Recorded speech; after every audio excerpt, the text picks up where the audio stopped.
ఒకప్పుడు హీరోగా ఎన్నో సూపర్ హిట్ సినిమాలు అందుకొని మార్కెట్ పోయిన తర్వాత విలన్ క్యారెక్టర్స్ మరియు ముఖ్యమైన పాత్రలు పోషిస్తూ కెరియర్లో ఫుల్ బిజీగా మారిన జగపతి బాబు ఈ మధ్య కాలంలో పెద్దగా సినిమాల్లో కనిపించడం లేదు.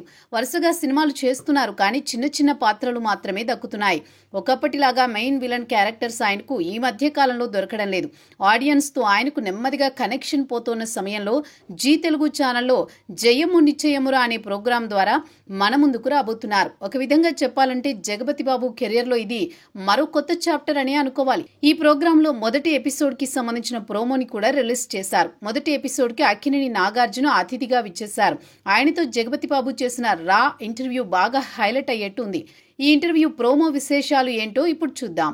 ముందుగా జగపతి బాబు నాగార్జునకి షో ఫార్మాట్ చెప్తూ ఇది సిగ్గు లేకుండా మాట్లాడుకునే షో అంటాడు. అప్పుడు నాగార్జున కమాన్ మొదలుపెట్టు అంటాడు.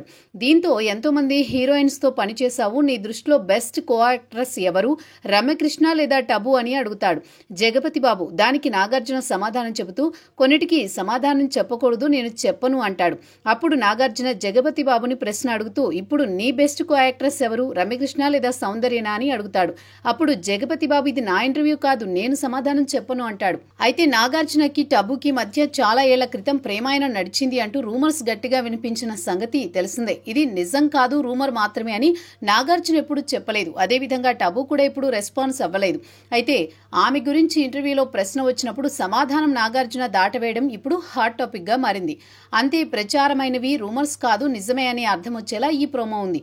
అదేవిధంగా జగపతి బాబు కూడా అప్పట్లో సౌందర్యతో ప్రేమాయణం నడిపాడు అని అంటూ ఉంటారు. నాగార్జున ఆమె గురించి అడిగినప్పుడు జగపతి బాబు కూడా సమాధానం చెప్పలేదు. అయితే వీళ్ళిద్దరి ప్రశ్నలో కామన్ గా రమ్యకృష్ణ ఉండిపోయింది. అంటే అప్పట్లో రమ్యకృష్ణతో కూడా వీళ్ళిద్దరూ మంచి స్నేహం నడిపారన్నమాట అంటూ సోషల్ మీడియాలో నెటిజన్స్ కామెంట్ చేస్తున్నారు.